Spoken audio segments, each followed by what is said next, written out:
नमस्कार, सादर जय जिनेंद्र। क्षमा ब्रेकिंग जैन न्यूज प्रतिदिन प्रातः, दोपहर एवं रात्रि में देश भर से संपूर्ण जैन समाज से संबंधित सही और सकारात्मक समाचारों के लिए देखना और सुनना न भूलें। साथ में आपसे विनम्र निवेदन है कि यदि आपने इस चैनल को सब्सक्राइब नहीं किया है तो कृपया अवश्य कीजिए और शेयर और लाइक करके धर्म प्रभावना में सहयोगी एवं सहभागी बनिए। भगवान पार्श्वनाथ धाम काकोरी में स्थित साधु सेवा धाम आगम के पथ पर चलने वाले ऐसे दिगंबर जैन मुनिराज, आरिका माता जी व अन्य त्यागी व्रतियों के विश्राम एवं आहार की पूर्ण व्यवस्था कर रहा है, जो अत्यंत वृद्ध अवस्था में है या रोग ग्रस्त है। आप भी इस पुण्य कार्य में सहभागी बने और पुण्य के भागीदार बने।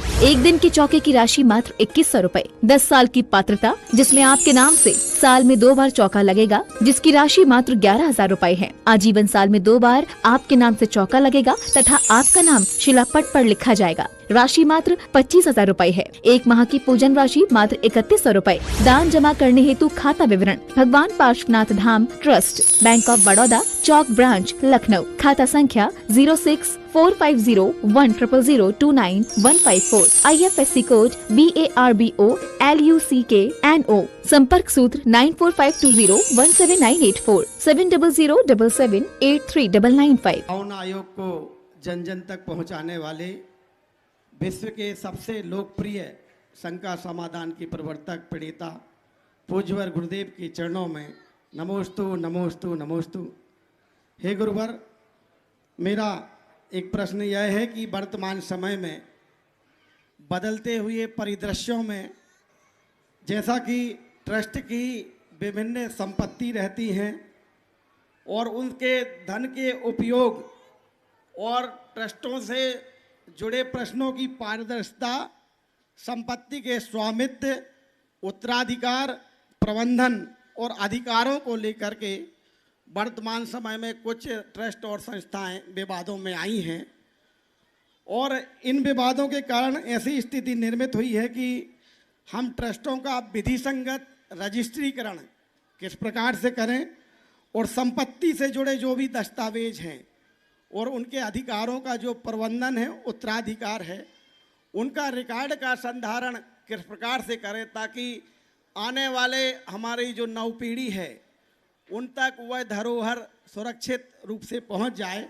और जो भी विवाद कोर्टों में हमारे पहुंच जाते हैं उनका हम निराकरण कर सकें। उनका संधारण और रजिस्ट्रीकरण किस प्रकार से हो, मार्गदर्शन आपने बहुत ही सामयिक सवाल उठाए। मैंने अनेक बार इस मंच के माध्यम से लोगों तक संदेश पहुंचाया। इस दिशा में हमें 4 स्तर पर काम करना चाहिए। सबसे पहले जितने भी हमारे पुराने ट्रस्ट हैं और ट्रस्ट की परिसंपत्तियां हैं, उनको हमें डिजिटलाइज करना चाहिए। हम उन्हें डिजिटलाइज कराएं और दूसरे चरण में उनके दस्तावेजों को किसी के घर में रखने की जगह ट्रस्टों के कार्यालय के लॉकर में रखा जाए। मैंने बहुत जगह देखा कि मंदिरों की संपत्तियों के कोई कागजात नहीं हैं। पुरखों के पास रही, जो भी पदाधिकारी रहे उनके घर में रही, उनके दिवंगत हो जाने के बाद उनकी संतानों ने उसे संभाला नहीं संभाला और चीज़ें हमारे हाथ से चली गई। संपत्ति मूल्यवान है और दिनों दिन उसका मूल्य बढ़ना ही है, क्योंकि संसार में एक ज़मीन है जिसको घटना है, बढ़ना नहीं है। तो वो चीज़ें हमारे सामने समस्या उत्पन्न करती है। इसलिए हर जगह प्रत्येक मंदिर, धर्मार्थ कोई भी ट्रस्ट है, धार्मिक सामाजिक ट्रस्टों के जितने भी ट्रस्टीज हैं, उनके प्रबंध तंत्र से जुड़े हुए लोग हैं, उनको चाहिए कि वे उन दस्तावेजों को संभाले। और दूसरा, इसमें आप जैसे राजस्व से जुड़े अधिकारी एक फोरम बनाकर उनको मार्गदर्शन दें। हमारे लोगों को पता ही नहीं हमें क्या करना। आप राजस्व से जुड़े व्यक्ति हो, आप एक ऐसा प्रोफार्मा तैयार करें जिसको जारी करें। इस मंच के माध्यम से भी कर सकते हैं। और हम लोगों तक संपर्क करके उन्हें इस बात के लिए पूरी तरह सावचेत करें कि हमें अपने धरोहरों को बचाना है, तो इसको ध्यान में रखें। तीसरी बात, हमारे जितने भी ट्रस्ट हैं, उन ट्रस्ट की जो प्रक्रिया है वो वैधानिक तरीके से पूरी हो। बहुत सारे ऐसे ट्रस्ट हैं जो ट्रस्ट तो है पर सालों साल बीत जाते, उनकी बैठकें भी नहीं होती, ढंग से ऑडिट भी नहीं होता। अगर उसमें कोई पेचीदगी आ जाए तो बहुत मुश्किल होती है, उसको ध्यान रखें। तीसरी बात, चौथी बात, जो भी ट्रस्ट डीड बनाए वो भारतीय ट्रस्ट अधिनियम, और मध्य प्रदेश से जुड़ा प्रश्न है तो मध्य प्रदेश लोक न्यास अधिनियम के प्रावधानों के अनुरूप बनाए। लीगल एडवाइस हमें लेना चाहिए, एक लीगल सेल होनी चाहिए। उनके प्रावधानों के अनुरूप जब हम चीज़ों को जोड़ेंगे तो कहीं कोई चुनौती नहीं होगी। और इस ट्रस्ट डीड को बनाने में हमारे समाज के जितने प्रबुद्ध अधिवक्तागण हैं, और ख़ासकर उन अधिवक्ताओं से संपर्क किया जाए जो ट्रस्टों का काम देखते और संभालते हैं, उसके एक एक प्रावधान अच्छे से बनाए जाए ताकि किसी भी प्रकार की चुनौती आए ही नहीं, और उसका उत्तराधिकार भी व्यवस्थित किया जाए। इसमें एक बात और जोड़ूंगा, किसी भी ट्रस्ट में वंशानुगत रूप से उत्तराधिकार न सौंपा जाए, क्योंकि आने वाली पीढ़ी का अब भरोसा नहीं रहा। वंशानुगत क्रम में पता नहीं तीसरी चौथी पीढ़ी जैनी रहेगी कि नहीं। पहले तो एक परिवार में अनेक संतानें होती थी तो चल जाते, एक ही और दो है, ठिकाना ही नहीं है।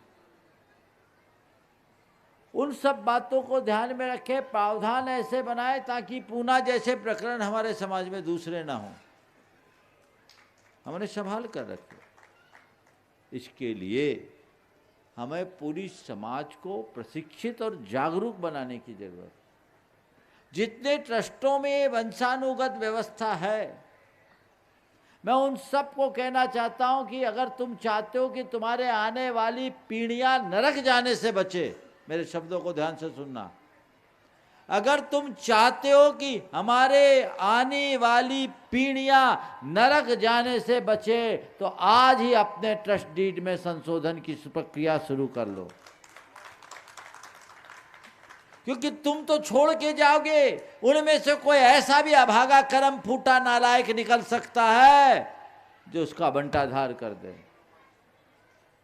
उसको बेचकर उसका उपभोग करके वो नरक नारकी दुखों का पात्र बनेगा। ऐसा मत करना, संशोधन करना चाहिए, मोह मत करो।